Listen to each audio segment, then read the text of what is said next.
can be such a drab, and it gets the best of us riled up on what to create and how to create that perfect meal in a jiffy.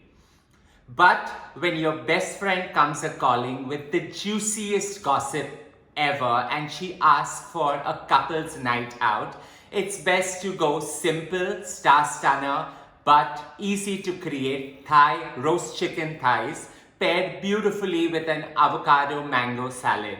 A perfect meal to encompass the gossip within. Let's get to creating it.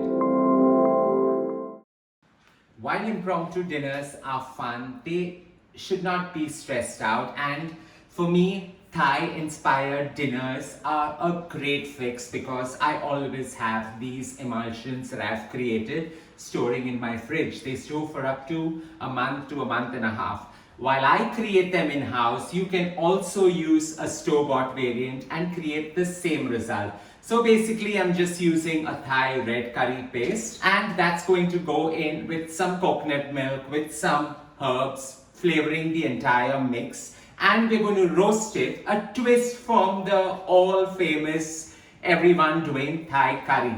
It has the right sense coming through and perfect for dinner. To begin with, we are just going to create the perfect emulsion for the chicken legs to marinate in. So here I've got about 150 grams of Thai red curry paste. It goes right into a marinating bowl. To that, I'm just going to add 200 ml of coconut milk. You can use a store-bought variant here. A tablespoon of finely chopped garlic,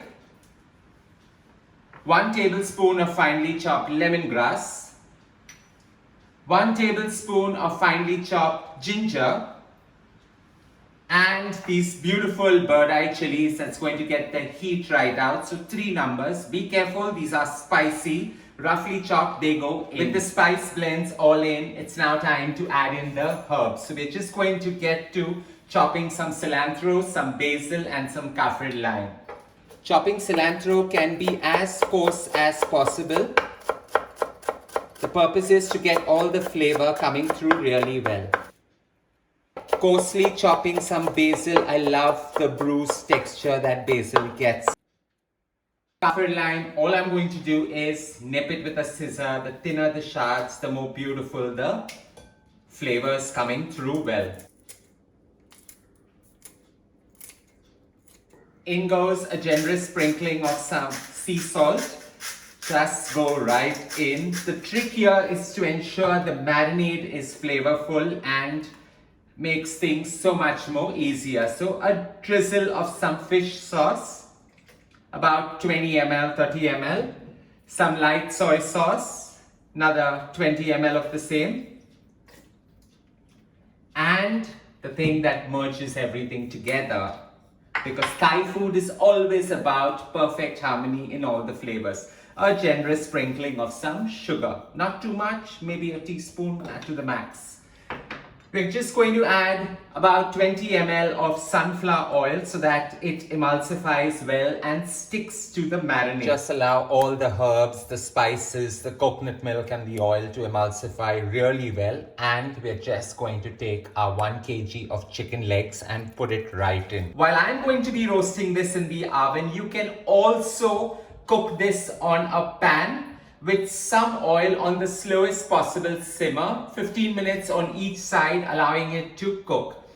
I'm cooking my chicken legs with the skin because I and the family enjoy the moisture the chicken skin brings to the entire meat. However, you can go right ahead and cook this without the skin, creating quite a unique version of the same. While this marinates for an hour and a half, it's time to go get ready and put this right into the oven. Now with the chicken marinating for a good 1.5 hours and me all ready, all it needs is now to go into a preheated oven at 180 degrees Celsius for a good 20 minutes till it's done. I'm just going to line it straight on my tray and put it away to bake. Any leftover marinade is sheer liquid wonder. Do not ever discard it because halfway through the baking time, we're going to baste it over the chicken. When the chicken is nearing done, we're going to baste it again so that it absorbs most of the flavors. This goes straight into the oven now.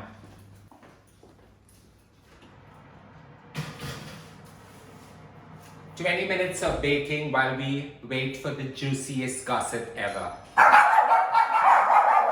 all seem to be more excited than who's come. Hi, come.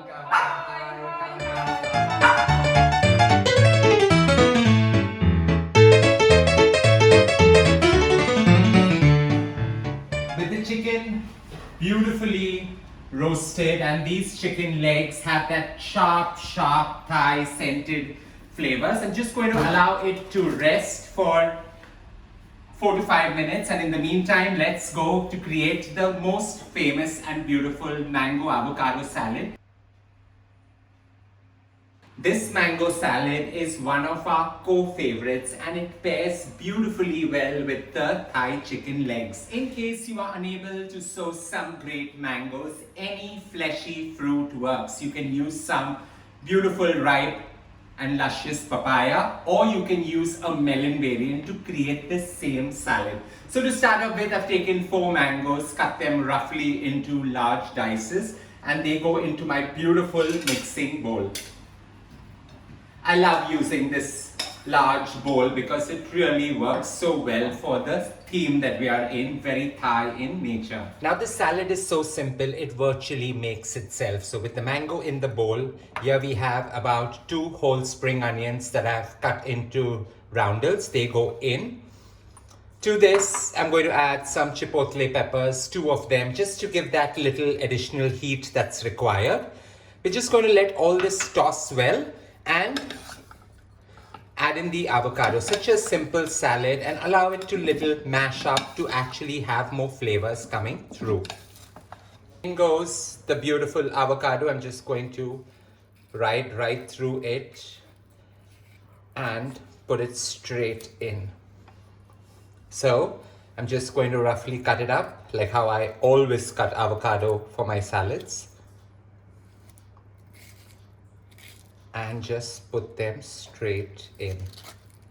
I like these chunky pieces that avocado adds with the luscious creamy texture that is so required in this salad. I'm just going to knock off the seed and do the same to this one.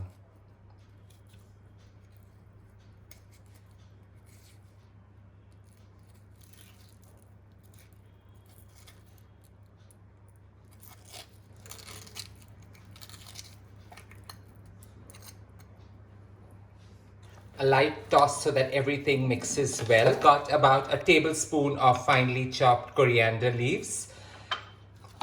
Toss this in again. This salad, like I said earlier, is one of the most herbiest, flavorful salads that you can add. The dressing is just so simple. A juice of a lemon right on top. Not forgetting a little bit of extra virgin olive oil to add to that beautiful fat that comes right through it. So here we mix this. Give it a gentle toss again. Subtly tossing it. Some freshly milled sea salt going right in. A little toss again, and the more this salad stays at room temperature outside, the more it ferments and gets beautiful in its taste. With this nicely tossed, it's time now to garnish it with these beautiful golden garlic shards, which I had grilled on a very high roasting temp. They go in, and my salad is